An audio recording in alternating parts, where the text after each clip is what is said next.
Hi friends, I'm happy to see you today. Seth and I are going to read a little bit of a book to you about rocks. It's a Lego book called Rock Hunter because your outdoor adventure today is to go on a rock hunt and find some really cool rocks. So I thought we could read a book about rocks first and learn a little bit about them. You ready to read with us? This page says, dig it! Ooh. It's easy to become a rock hunter. I know. That Lego is made of metals, because metal is a kind of rock.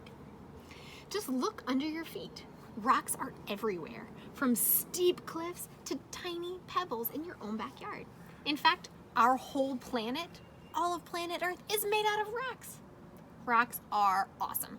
We dig them up to make roads and buildings. We polish them into jewels. We melt and crush and remake them to make computers and cell phones. And some rocks fossils in them even tell us the secrets of Earth's history. Let's go on a rock hunt.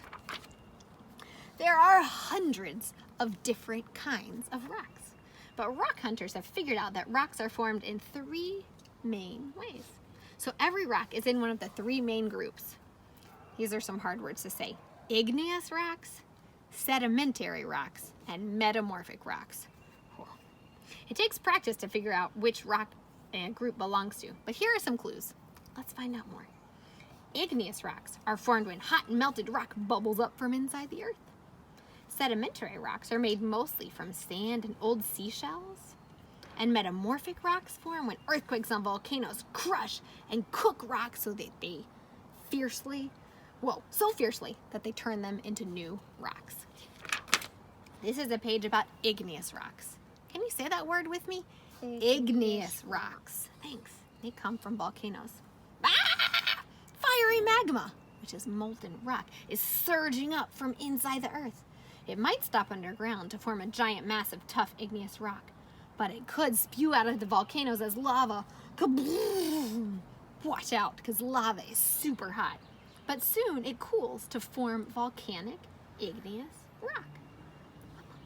So igneous rock forms from magma and volcanoes. It says, look for a hard, shiny rock with tiny flecks or crystals, and it could be an igneous rock.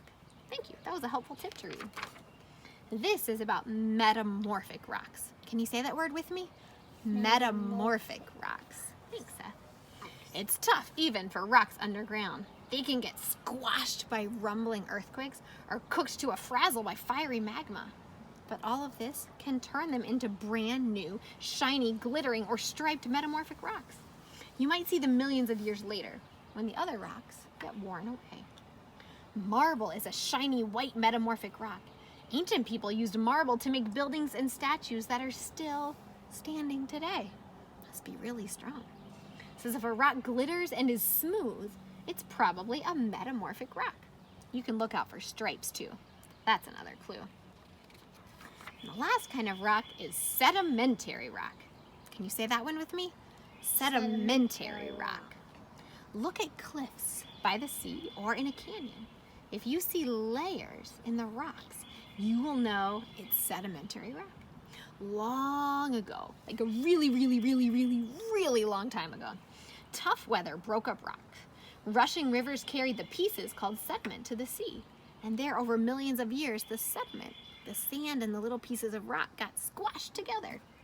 A striped cliff shows layers of sedimentary rock buried at different times. These layers are called strata.